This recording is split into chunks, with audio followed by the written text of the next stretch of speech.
The winter of 1964 brought the lowest water Lake Michigan had shown in the memory of anyone still working that shoreline, and by the second week of January, the harbor at Gills Rock, Wisconsin, sat lower against its pilings than the oldest men in town could remember it sitting. The lake had been pulling back since the spring before, a slow retreat nobody could explain and everybody blamed on something different, and by winter it had drawn down far enough that reefs which had not seen open air in living memory stood bare under a skin of new ice. On the morning of January the 11th, a commercial fisherman named Henrik Dahlgren walked out across that new ice to check a gill net he had set the week before near a shoal the local men called Kestrel Reef, a low rise of broken limestone a half-mile off the point that ran under 12 feet of water in an ordinary year. Dahlgren was 38, had fished that water since he was a boy of 15, and knew Kestrel Reef the way a man knows a stretch of road he has driven 10,000 times without ever once stopping to look at the ditch beside it. He had never had reason to look at the reef itself. The water had always stood between him and it. That morning it did not. He knelt on the new ice to clear his line and found himself looking down through 6 inches of glass-clear water, frozen thin enough to see the bottom, and the bottom was not what it should have been. If you're enjoying this story so far, don't forget to hit the like button and subscribe. Drop a comment telling me where in the world you're watching from. I love hearing from you. What he saw first was a line, a single straight edge cutting across the pale rock of the reef, running for a distance he could not judge before it disappeared under thicker ice toward the deeper water beyond. Limestone breaks along natural fractures, and natural fractures wander, curve, step, and branch the way a crack runs through a windshield. This line did none of that. It ran true for as far as the clear ice let him follow it. Dahlgren chipped a hole through with the head of his gaff and put his bare hand down into water cold enough to take the feeling out of his fingers inside a minute, and what he found under the surface was not the rounded, frost-broken stone that makes up every reef on that coast. It was a corner, square-cut, sharp-edged, fitted against a second block along a seam so tight his fingernail would not go into it. He worked the ice back another 2 feet and found a second corner, and then a third, and understood before he had climbed off the reef that he was not looking at a formation that happened to look square. He was looking at construction. He straightened up, looked out across the flat white distance to where the exposed line vanished under thicker ice, and did not check the rest of his net that morning at all. He walked back to the harbor instead, and he did not walk slowly. Dahlgren went back to Gills Rock and brought out his brother Arne and a Washington Island ferry captain named Oswin Talbot, who had run that channel for 11 years and had never once heard a fisherman claim the reef was anything but rock. The 3 of them spent the better part of 2 days on their knees on the ice with axes, hand augers, and a kerosene heater dragged out on a sled to keep the new holes from skinning over while they worked. What they cleared was not a scatter of stone. It was a wall, or something enough like a wall that none of them had another word for it, running in a straight line across the crown of the reef for a length Talbot paced at roughly 130 feet, before it dropped off the shelf into water too deep and too dark to follow. The blocks were rectangular, close to 14 inches by 28, and about 8 inches thick, laid in even courses with the joints staggered the way a mason breaks a bond, so no seam runs clean through 2 rows at once. There was no mortar in any joint they opened. The stone itself was pale, fine-grained, and cool to the touch in a way that had nothing to do with the lake, and it was not the grey-green dolostone that makes up the reef around it, and every reef on that stretch of coast for miles in either direction. Talbot, who had spent a boyhood summer quarrying stone downstate before he ever took a wheel, said flatly that he did not know where that rock came from, but he knew where it did not come from, and it did not come from Door County. Every native block on that shoreline carries the same grey-green cast and the same faint fossil pitting that comes from Silurian reef limestone, laid down under a shallow tropical sea some 400 million years before anyone stood on it. The blocks in the wall showed none of that pitting. They were dense, close-grained, almost chalky pale where the fresh breaks caught the low winter light, and they held an edge under Arne's axe, instead of crumbling the way the local dolostone crumbles under a blade. None of the three men on the ice that week could name where such a stone might have been quarried, and none of them found it anywhere else on the reef, in the wall, or out of it. Every block belonged to the structure. Nothing belonged to chance. Arne Dahlgren wrote to his cousin in Green Bay with one further observation the others left out of their own accounts entirely. He said that where the ice had worn thinnest along the base of the wall, on its northern face only, the stone showed a shallow, smoothed hollow running the length of several blocks at once, as though something had passed along that side of the wall for a very long time before the water ever rose high enough to cover it, wearing the surface the way a threshold wears under generations of feet. The southern face, by contrast, showed the sharp, unworn edges of stone that had been cut and set and never touched again.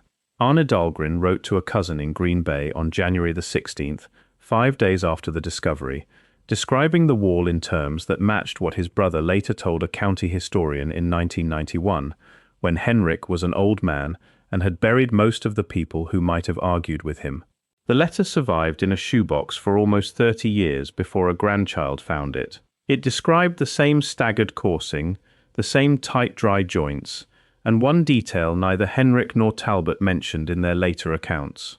Arne wrote that partway down the exposed length, the wall stepped. Not collapsed, not broken, but stepped, dropping in a clean vertical face of about 2 feet before continuing at the lower level in the same coursing, the same stone, the same line. A stair built into a wall, or a wall built to follow a floor that was no longer there. He measured the step with a carpenter's rule he had brought from the boat and got 24 inches within 1/8 of an inch. On both ends of a run he estimated at 9 feet across. By the third day, word had gone up and down the peninsula, and a man arrived from the Wisconsin Geological Survey named Corwin Lindahl, 34 years old, a field geologist with 6 seasons of Great Lakes shoreline mapping behind him, and a reputation, according to the men who worked with him, for being careful to the point of tedium about anything he was willing to put his name to. Lindahl spent 4 days on Kestrel Reef in weather that kept most sensible men off the ice entirely.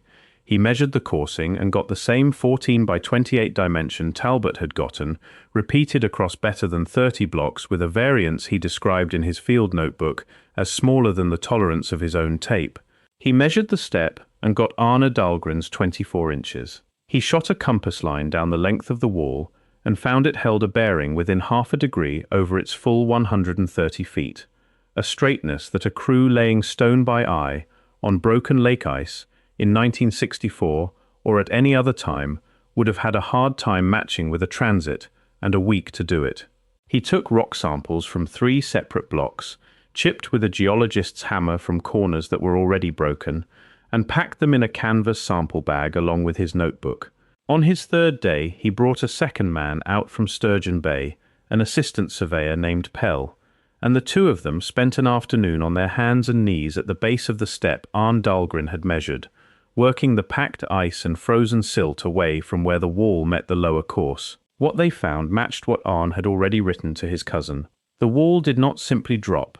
It was footed into a continuous floor of the same pale stone, dressed flat and laid in slabs rather than blocks, running out beneath the step in both directions farther than the 2 men could clear before the light failed. Lindahl's notebook, in the entries that survived from before the gap, described the floor as load-bearing rather than decorative, a working surface rather than a facing, though he stopped short of guessing what kind of work it might once have carried. Word had reached the Door County newspaper by the 4th day, and a photographer came out with Lindahl for what turned out to be his last afternoon on the reef, though nobody knew it at the time. The paper never ran the photographs. The editor who assigned the story later told his own son, decades afterward, that the images came back from the darkroom clear and usable, and that he simply chose, for reasons he never fully explained even to his own family, to run a story that week about the ferry schedule instead. If you're hooked on this story, make sure to subscribe and turn on notifications so you never miss an upload. Your support means everything and helps me bring you more emotional stories like this one. What happened to Corwin Lindahl's report is the part of this story that belongs on a shelf somewhere and is not.